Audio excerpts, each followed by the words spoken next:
Good day, everyone. I've got some arrowheads left in my for sale, for my for sale points for sale video, and this is a $10 one that I messed up making it. So I'm gonna do some punching on it, make a doodle, put lipstick on this pig really quick, and then I'd be darned if I won't be able to probably get $10 for it. So I'm gonna also do some resharpening and show something that I haven't shown before. So let's just take our, we're not gonna make an Evans point, we're just gonna kind of make something that's doodly. I need to get a little higher, don't I? Angle it down just a little bit. It's so nice and sunny out. I love this Colorado weather when snow starts to melt and we get these. I'm doing a lot of this edge work today because getting older and my vision isn't what it used to be, but I've got reading glasses, but this is awesome light. So I took a little punch flake there. I've got room. I'm not gonna be able to do real narrow stuff because we're not to win any beauty contests. We're just trying to go in there and do a little cutesing around. So we can move this thing. Somebody can use this for an Antler dart if they want to. I'm not sure why Evans points are built the way they are, or Aftons for that matter. Pentagonal tips, intentional pentagonal tips always seem kind of strange to me. But there's got to be a reason for them. Okay. Uh-oh. So we got on that side there. So we do a couple more. Why not?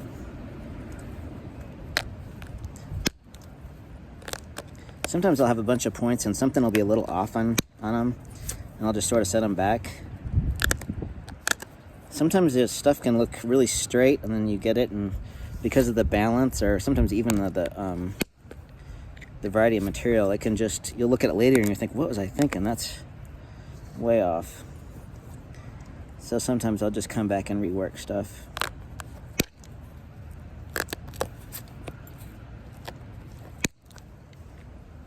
It's good notching practice to do something like this. Shall we do, might as well do some more. It's going to be $12 here in a minute.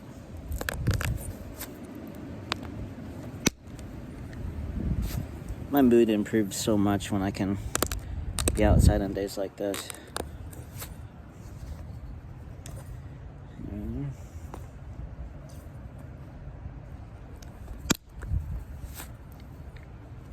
So taking a little flake and then brushing down, turning, working off of the kind of the point of the shoulder.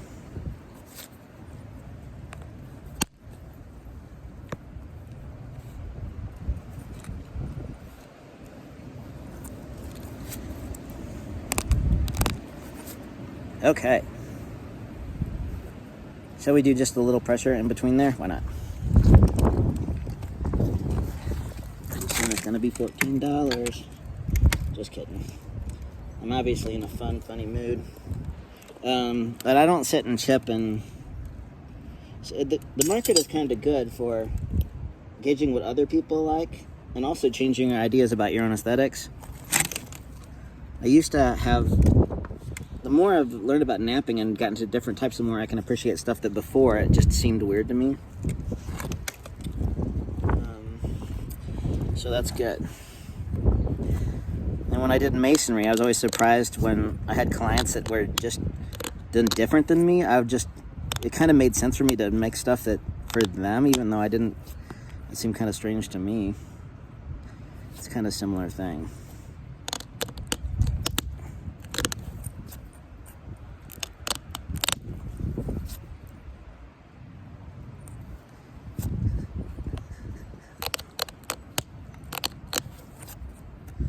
Can you see that? I've got this wedge shaped, and I just do it. It's important to do the brush, feel the bite, and then commit to a little push. See the symmetry issue we had on the bottom? Obviously wasn't selling because it looked kind of weird. I'm not going to do more little ones on the tip. It can get too outrageous. We're already pushing the limits on our flamboyancy. Okay, there's that. This Antler, I just finished the punch work. Sometimes if it's not good lighting and I'm just making a cache of stuff, I'll have this Antler punch down. It'll just need a little bit of work, and it just won't be lighting, or I need to switch tools and I didn't, so this one obviously wasn't quite finished. So a little pressure on the tip. I don't want to vertical punch that because it's kind of crusty up there, so we'll just do a little pressure on the tip.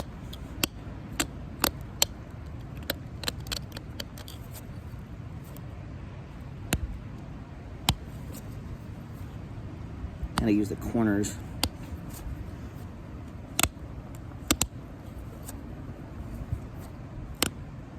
These Antlers can get some really pointy tips at times. Sometimes I'll go in with the abrader and just give that tip a little scrunch. Can you see that? I need to go up higher, don't I? I think that might be better for you. So I might need to move that tip over just a little bit.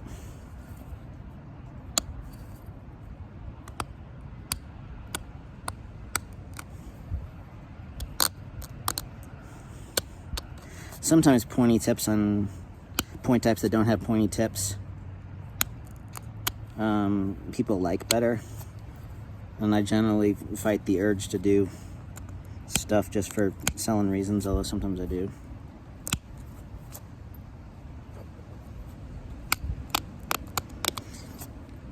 Okay, that tip is now. Let's do a little bit of our other punching with our notcher like we just did, if we haven't misplaced it. I lose notchers a lot because I set them down and I get up and they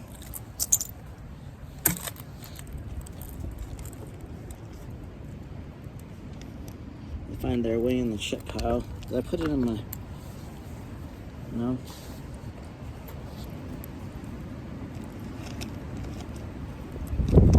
Well, okay, let's just use this bigger one. Oops. That's why you smash that like, folks. Production like this.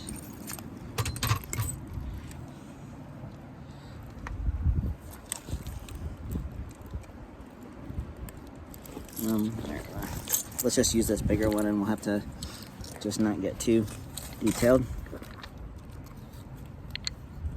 So I'll look and I'll just have to brush things down. I don't want to braid a lot. The brush and grab and working off the shoulders really helps. Kind of working at the point, on the point. See that nice square termination? You start doing too many pressure flakes on this late archaic stuff, and you can have a really nice, bold, unrefined, patterned edge, and then it can look super fake in a hurry.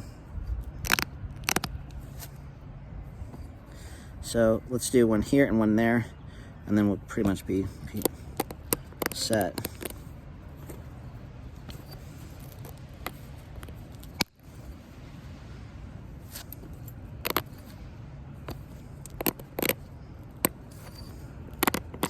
Brushing and turning, getting the right thickness, building just enough strength, making sure when you press you don't have bending. Try to get kind of flat and bridge, and back off on the areas where if you think you're going to be pressing into leather too much, so you don't get too bad of steps. Only a little one right there. This has got some of that limestone on the edge. You can scrunch pressure on these pretty well too.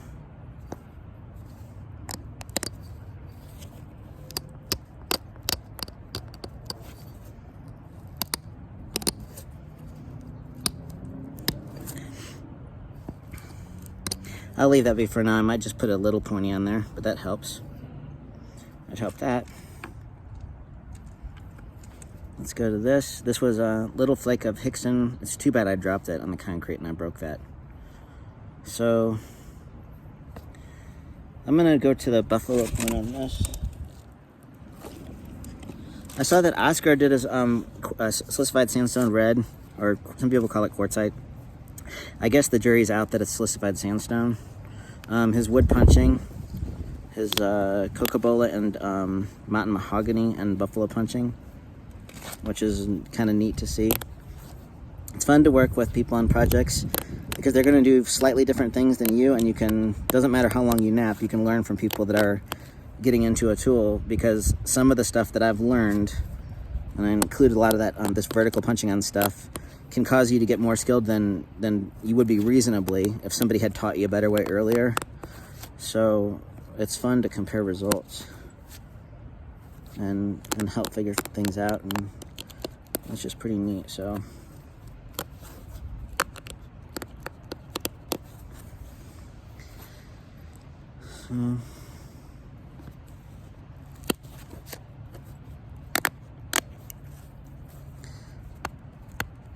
a lot of people will pressure flake these corners on these clovises too paper thin. I like to do some of that shaping with the braider too, or just give it a little brush down.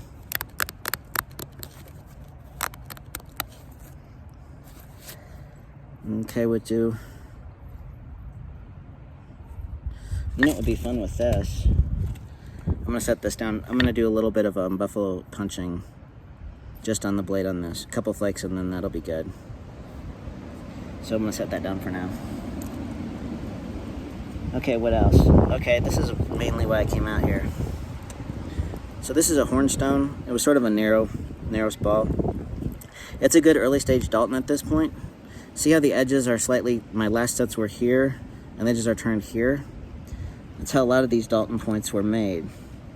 And then when they're resharpened by beveling, as they get shorter, they get bolder serrations. Probably because they just don't have a lot of length, and they're just using those spurs to just do short cutting, tearing, rather than having a more efficient, longer blade. So at this stage, you're not going to see big, wild. This is about as big as they would get for big, wild serrations. So in this one, we're going to do just some leg pressure and start our bevels. It's helpful as these things are resharpened. They would just have use wear. So if you hit some of these high spots with a shearing tool, Antler, or I like this buffalo for that, just kind of brush it down. The little burrs off.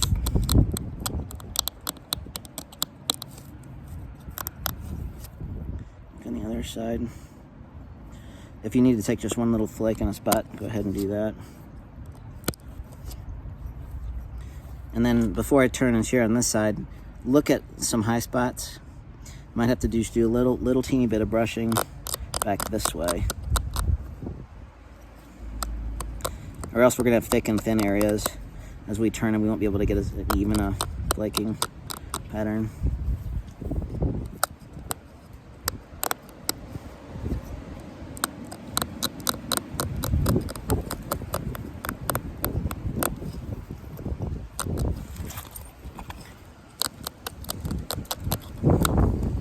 Okay, what I should have already done is got some grind on the base. For right-handed nappers, the base will be, if it's a preferential grinding, it'll be opposed to the bevel, so it'll be this way. On Hardaway Daltons, they can get really extreme. In areas where there's QB blocky flint, like Crowley's Woods gravels or narrow Pearson, or some of the southeastern gravels where they're not working with a lot of length, then you can see some orientation on bases where they're skipping those heavy sets and they're just putting like a Nolan-like shear on the bottom. So let's do that just a little grind this way.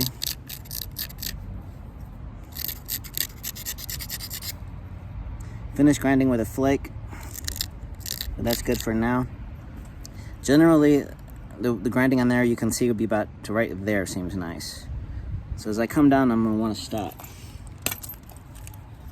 Let's look at our tip, looks pretty good. This has been a really good antler. I've used it quite a bit. And instead of holding a tine, getting a more comfortable handle in wood like this is just makes it easier. Okay. So let's start on this edge I might put just a little sharp on this because this is a pretty nice material. Modifying your sharpness of your tips for the kind of material you just kind of have to figure out. Obviously, in a really hard limestone-filled Burlington, I would go with broader. I'd waste more. I'd be working slightly more obliquely, and this is pretty good stuff. So, let's sit up here, get started. I don't want to get too pointy as I come down, so I'll just start just off the tip. Press a flake. Sometimes you just need a little back one. There you go. Little flake. Go right next to it, brush, catching the top of that, little flake. If you have a little step, that's okay because you're gonna come right here. It's just gonna clean right up. Another one. I'm pressing pretty back on this edge. I'm not pressing it down the edge like this. I'm kind of holding it back, not getting a lot of surface support on those. With buffalo, you can do more of that.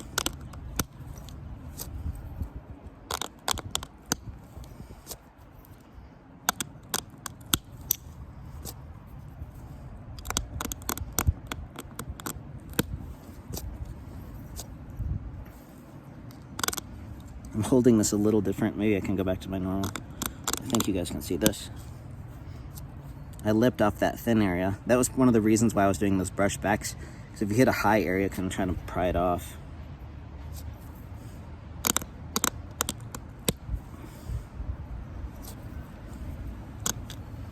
And to hit this little bump right here.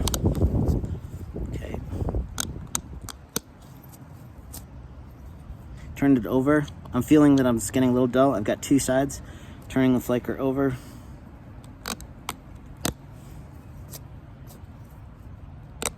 Brush, brush, base. Giving it those fast little pops.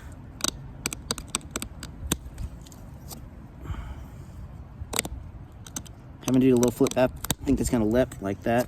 I still did, but sort of allowed it.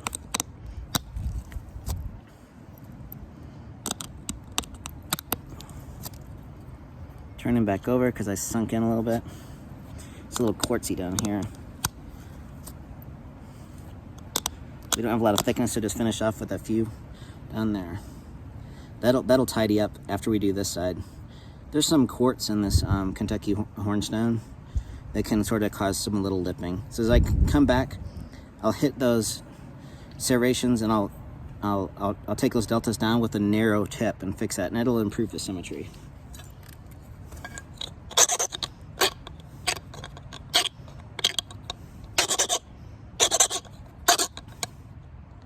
I've done so much Antler pressure flaking that I'm just sort of used to all the tool maintenance. So it's just par for the course for me. I've probably got in my life like less than 5 hours of copper pressure flaking in. So if you're, I can totally understand though if you're used to that and you're doing more braiding, how frustrating it is. So just try to work with keeping your tool sharp on nice material. Enjoy doing the detail work and slow down.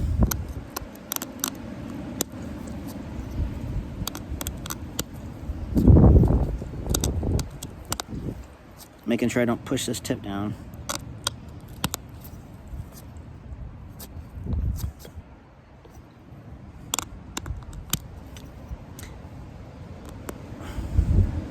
If you get too in close and get a little step, you just have to just widen it a little bit. Maybe come back and do one here. See how I got that little step right there? So I moved over down and I made a little ridge. I'll be able to just take a flake there and then clean that out.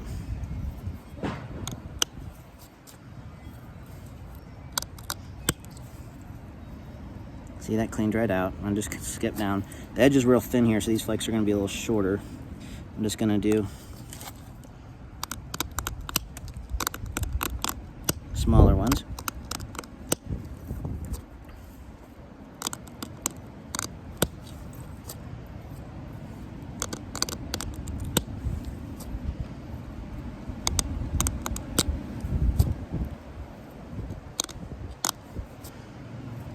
And if I have a flat area and I get a teeny step, I don't really stress about it too much. Take the round off. Let's get flat again.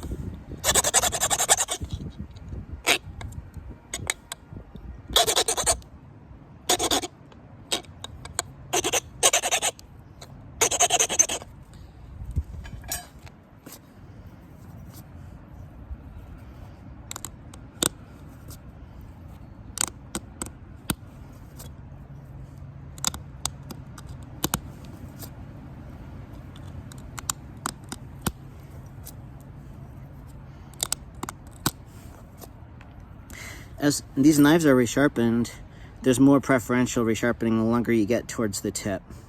So if you get a Dalton and you get too resharpened in here and abrupt, it's less common.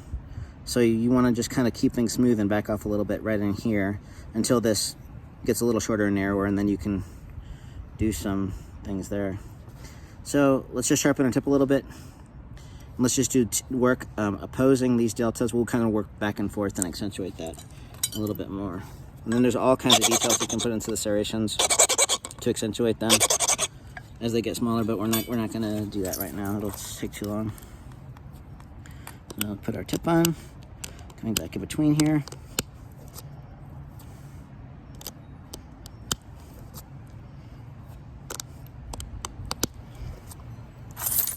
The serrations will be tighter on the tip and then get bigger down in here. On most early archaic stuff and a lot of Dalton stuff.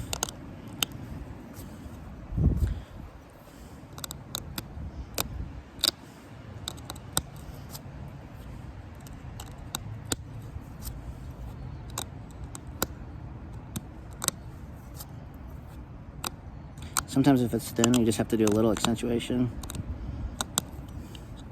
It doesn't need much.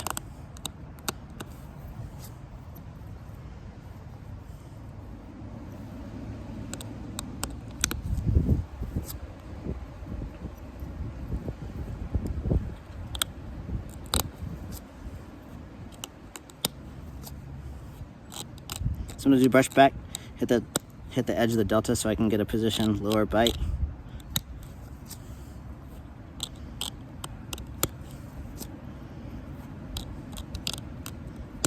Being able to feel that grab, something just takes time. You know that you have enough strength there. I just need a teeny one back and I'll come back this way.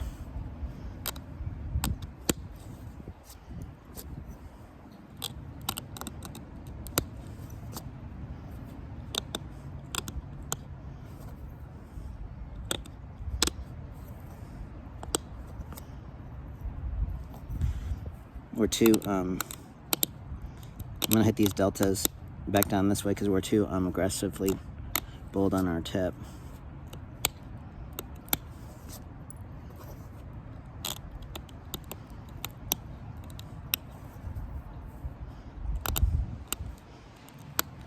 Sometimes there'll be red tips and bases on these things, on the gravels, and they're resharpened enough. There's heat being added to that. It's not they're heat treating the points to make it. I think that they're actually cooking stuff, and you wouldn't want to do that to this hornstone because it would just blow up. And on the cherts, they know that are going to take heat. It seems like then you're getting some discoloration from secondary heat, and it's curiously on the tips and on the bottom.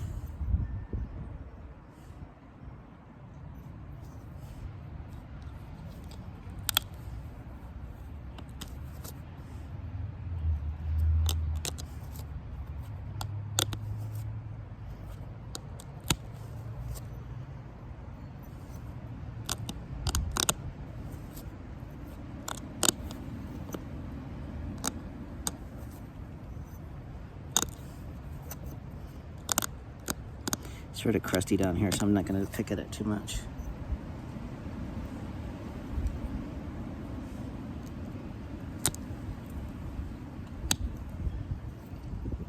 I need maybe one tiny one right there. So I'm going to go this way first.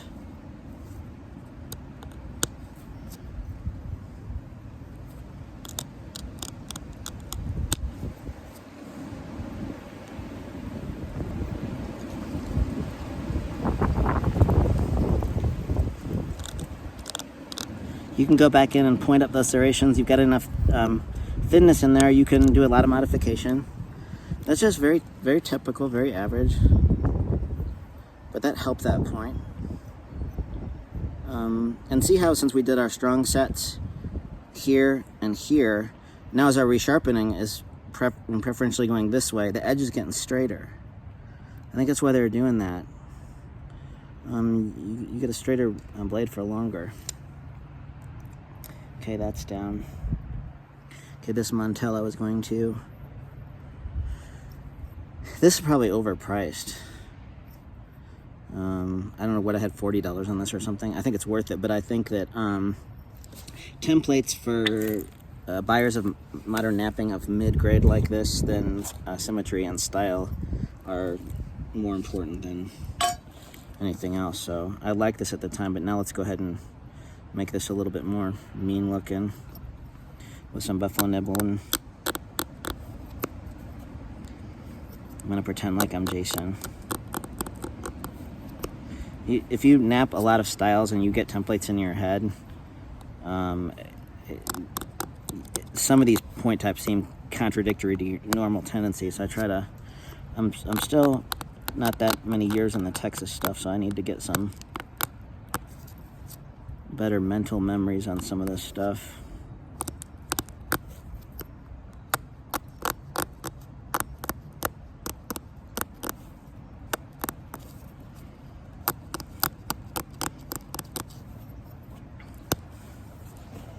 I like that better already.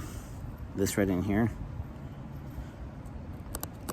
Sometimes when you do a lot of chipping, you're looking at it and you can't figure out what you need to do. So setting stuff down and coming back later, if you're a stickler for changing up your work, it helps.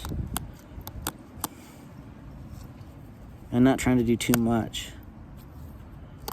I don't want to be the guru advice giver on what nappers should do or how they should go about it, but from my experience, focusing on stuff for prolonged periods of time has kept me from going bonkers. Because we're as modern nappers, we're trying to do too much. These guys who made Montels weren't sitting down trying to make Andices and Daltons.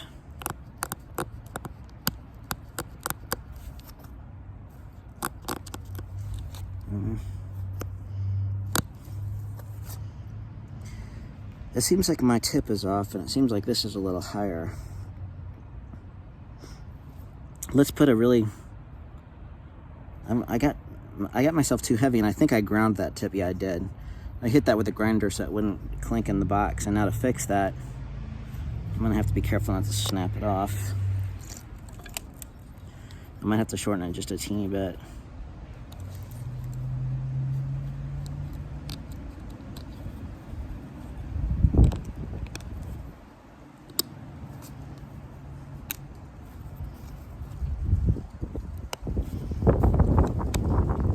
A lot of times I've never sold by the inch. I mean, I probably have without knowing about it, but I've had some nice dovetails that weren't just right or hardens and chipped to 2 inches off the tip, because it just, on some points, the balance and whatnot is really important.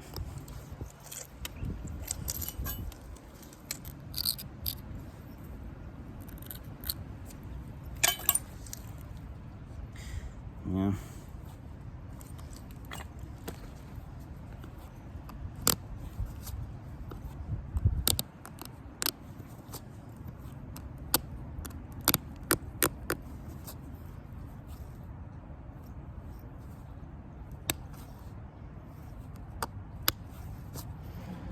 I really like the buffalo edging on these more than the Antler.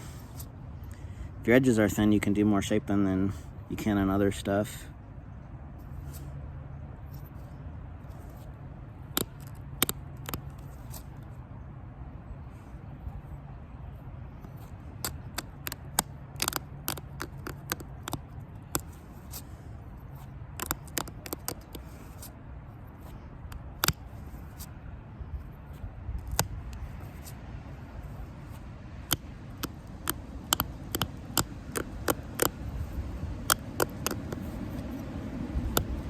Pushing back here, not up here, so the tip doesn't go bye-bye.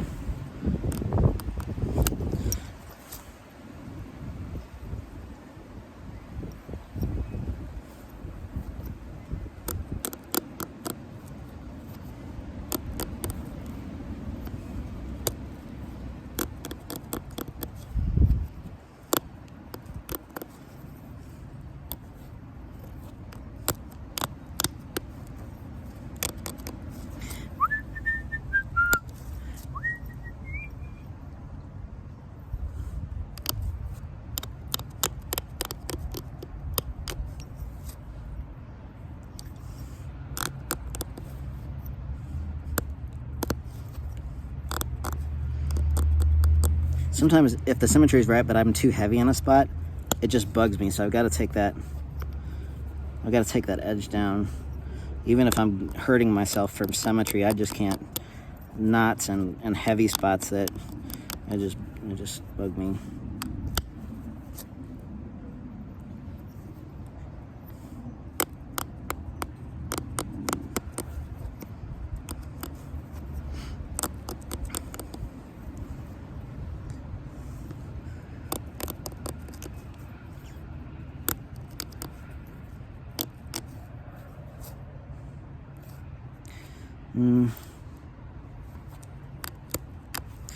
I shouldn't have done that tip grinding on that when I stopped on this last time, because I'm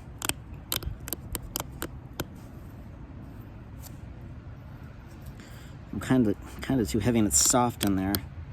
It's be really easy to mess that tip up.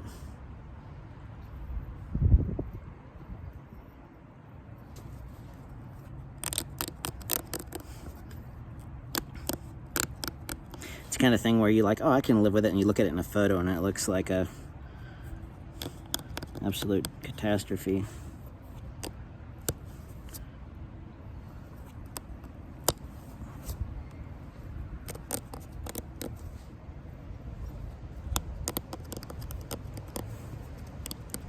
The detail, attention, and symmetry on some of these points is obviously something they enjoyed, because I can't see any good reason for it, practically.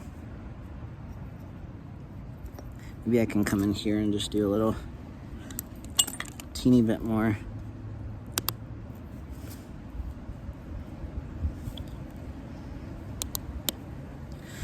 I guess I could get out a teeny little steel thing and just kind of pick around at it, but just like notching and fixing stuff, I've notched so much stuff, and I kind of realized that I try not to, if I mess it up, I mess it up. It wouldn't be that big a deal to put another tip on this. Oh, look at how funny it is. I wonder if I could grind that down.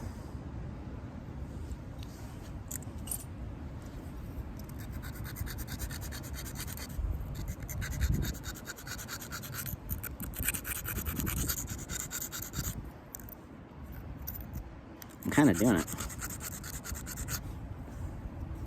Yeah, that's helping. I'll give this a little grind, and then I'll put it back on the showroom floor on discount. You guys remember the blue light specials?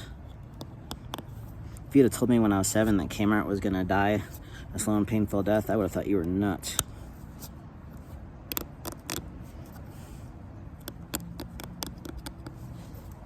Okay, yeah, I'll do a little bit more grinding on that. I like that better.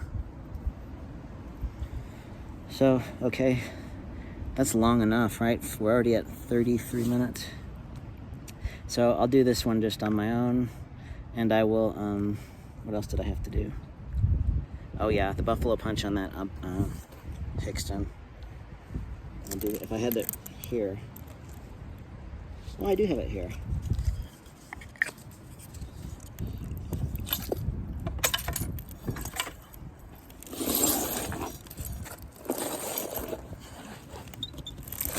This is a short stick, but I've got it figured out here where I've punched it.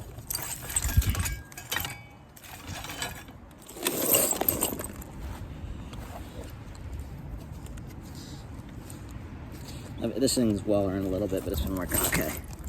All right.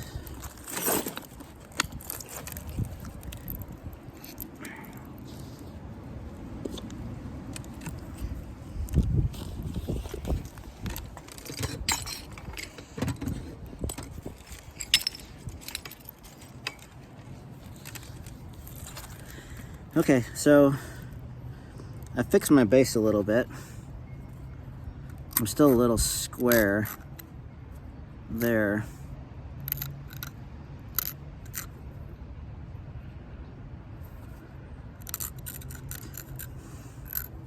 But that'll be fine.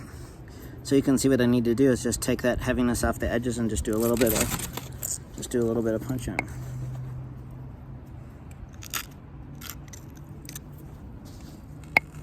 I can't see.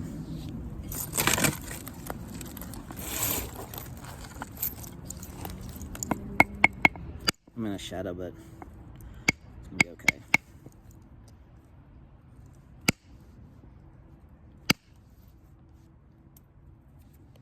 Very nice. This fixin buffalo punches look so awesome at this grade.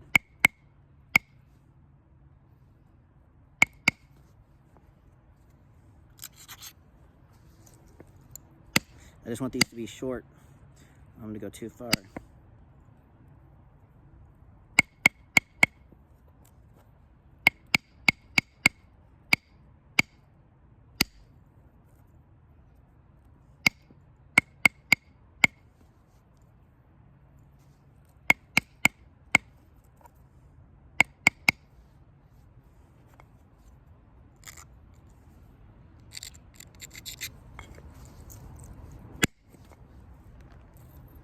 See how nice that is?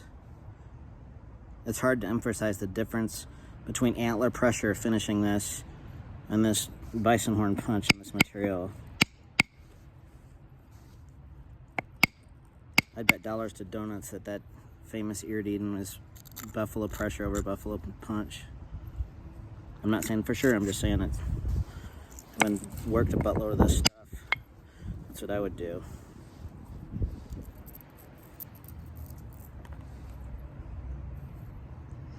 Okay, I like that tons better. A little buffalo pressure, and then that'll be nice.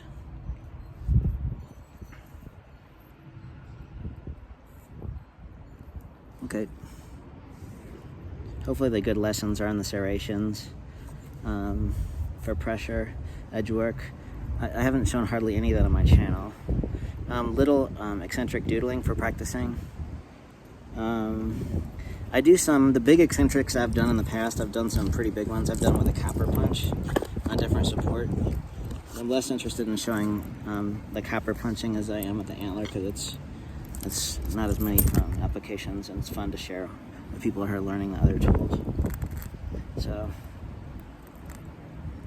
I'll put this guy back. I'll leave the price at $10, so somebody you could put it on a dart and throw it, or you could wrap it up and hang it in the window, or you could, I don't know, whatever you like. And then the other stuff that is available too, that Montel will be in there.